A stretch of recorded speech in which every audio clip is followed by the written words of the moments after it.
Quer aprender a viver bem, quer aprender a viver de uma maneira que nada na vida te afete, te abale? Então vem comigo que hoje a gente vai falar de Sêneca. Olá pessoas, eu me chamo Terence Matheus, sou nerd, escritor, e hoje a gente vai falar de Sêneca, um dos principais pilares do estoicismo ao lado de Marco Aurélio e Epicteto.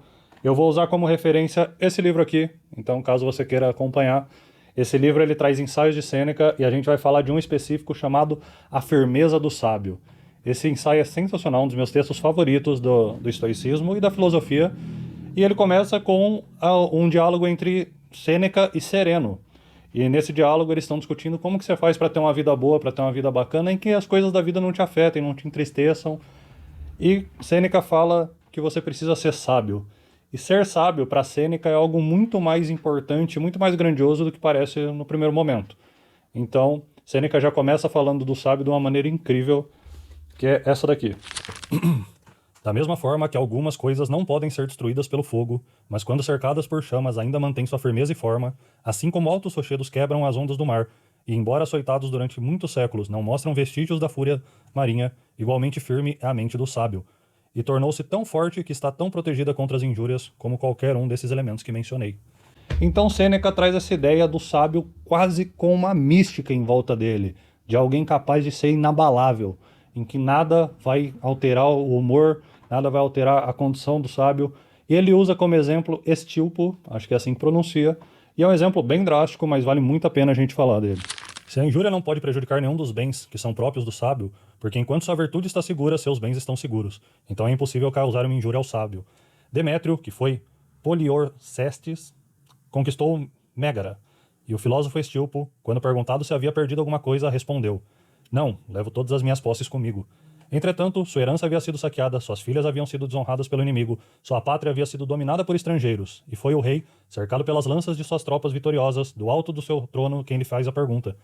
Estilpo, contudo, tomou a vitória das mãos do rei, e provou que, embora a cidade tivesse sido tomada, ele próprio estava não só invicto, mas também ileso, pois carregava consigo os verdadeiros bens, nos quais ninguém pode pôr as mãos. Como você vê para Sêneca, o sábio é aquele que carrega tudo que é importante dentro de si, então ninguém consegue afetar. Mas existe uma circunstância muito específica onde ele é afetado, porque o sábio carregando tudo de importante dentro de si, cabe a ele a permissão de ser afetado ou não. E aí vem mais uma passagem super interessante, que é a seguinte: Se aceitarmos com a mente imperturbável e tranquila o maior terror de todos, além do qual as leis furiosas e os mestres mais cruéis não podem nos ameaçar, no qual o domínio da fortuna é contido, se entendermos que a morte não é um mal, portanto não é uma injúria, vamos aguentar muito mais facilmente as outras coisas como perdas, dores, desgraças, mudanças de residência, lutos e despedidas, que não subjugam o sábio, mesmo que recaiam todas sobre ele ao mesmo tempo. Muito menos ele as lamenta, quando os atacam separadamente. Essa parte é um pouco confusa, mas o que Sêneca está falando? Sêneca está falando que se você entender que nem mesmo a morte é uma injúria, se você aceitar que as coisas que acontecem não são uma injúria contra você, elas só acontecem, então menos ainda as pessoas vão ser capazes de te atacar. Menos ainda você vai se sentir ofendido quando a vida acontece, quando as coisas acontecem, quando você é obrigado a sair do seu lugar, quando você é obrigado a mudar, quando alguém ataca você e tira algo que te é importante. E aí você me fala, mas então o cara é o Superman, o cara é intocável, nada afeta ele, nada vai relar nele, nem fisicamente, e Sêneca deixa claro que não é bem isso. Não importa quantas ou quão severas as situações sejam, todas se mostrarão do mesmo tipo. Se as pequenas não o afetam, muito menos o farão as maiores. Se poucas não o afetam, muitas também não afetarão.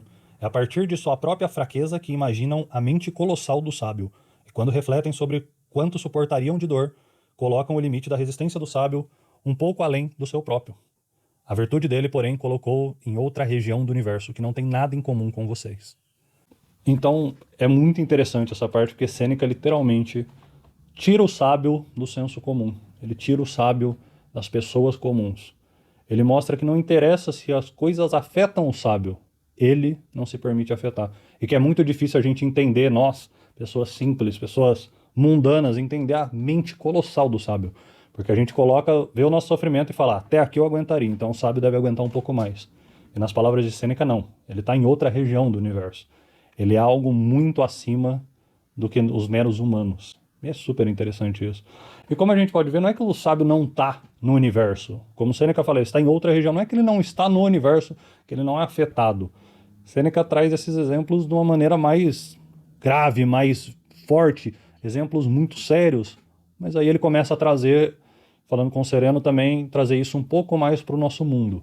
Porque é lógico, o exemplo do filósofo de Estilpo, que perde tudo e ainda assim se mantém inabalável, ele é um exemplo muito pontual. É um exemplo de alguém extremamente poderoso em termos de capacidade, e realmente um sábio, realmente um ser diferente da humanidade.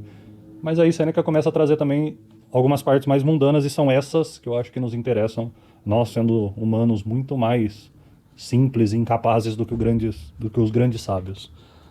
E aí ele traz assim: eu mereço ou não que essas coisas me aconteçam. Se mereço, não são insultos, mas sentenças judiciais. Se não mereço, então aqueles que me fazem uma injustiça devem se envergonhar, não eu. E é isso o que se chama de insulto.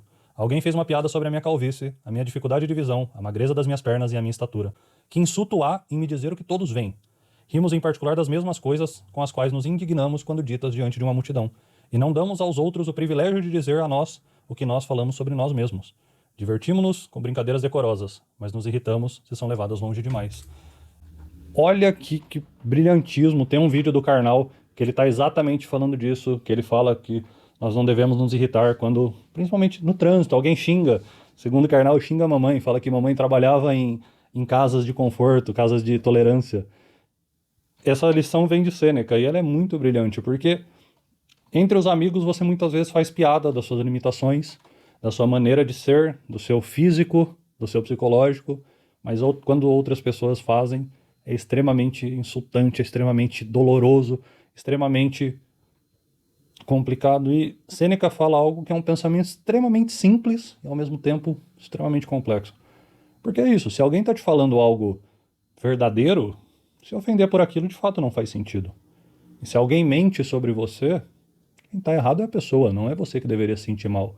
Então ser ofendido vai muito de aceitar essa ofensa. E aí que Sêneca começa a trazer toda essa mística do sábio para algo mais mundano e para uma lição mais aplicável, mais real.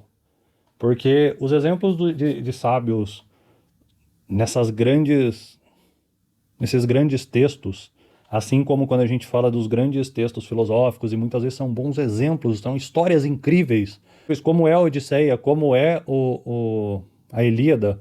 Então, muitas vezes esses exemplos são mais para mostrar de uma maneira óbvia o ponto de vista, não propriamente para que a gente tenha que se comparar com aquele grande herói, com aquele grande sábio, mas sim para mostrar que é possível chegar perto do que é essa sabedoria.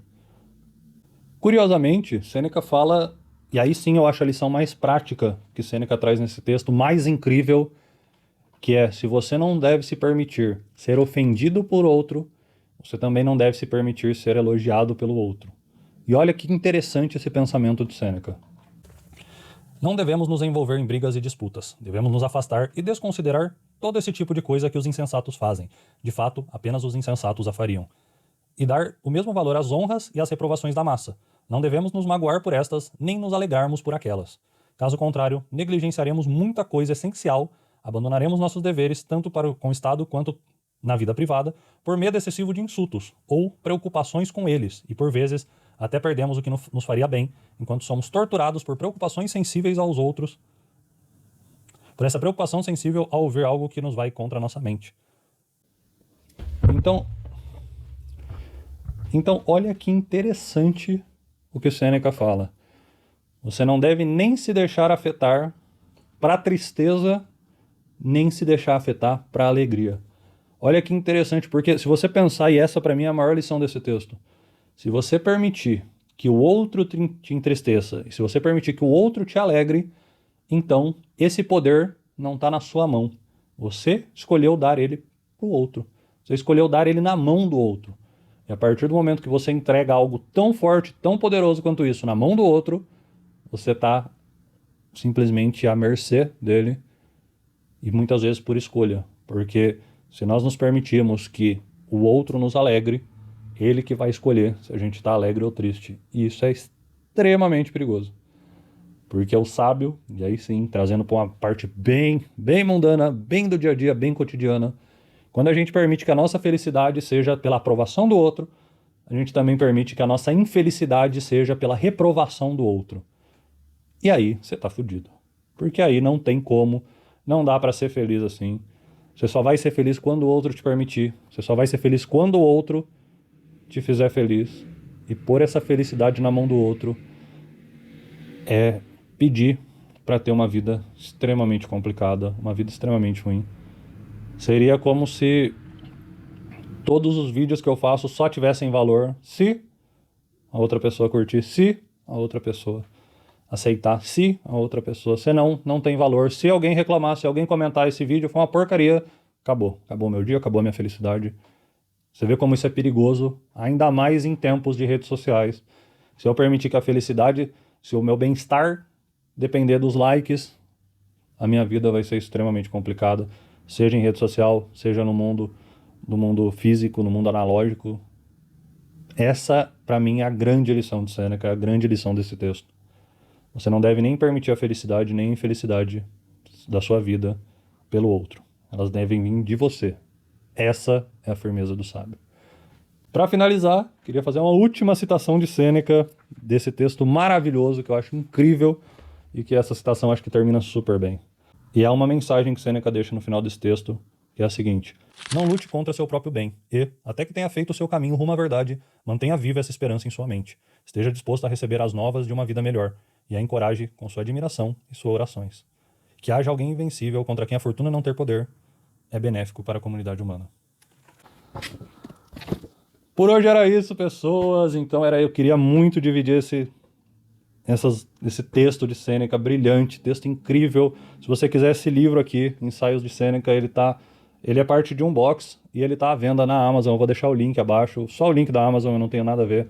Se você comprar é o mesmo preço, eu não vou ganhar nada com isso, só para te facilitar a vida. Eu recomendo demais, demais, demais a leitura de Sêneca. Eu adoro, é um dos meus filósofos favoritos. E esse livro em especial, ele tem só textos maravilhosos, só ensaios incríveis que eu recomendo muito de coração. E a gente ainda vai voltar a falar desse livro. Eu ainda vou citar ele. E é isso. Por hoje é só. Eu espero que você tenha uma semana incrível e logo menos a gente se vê novamente.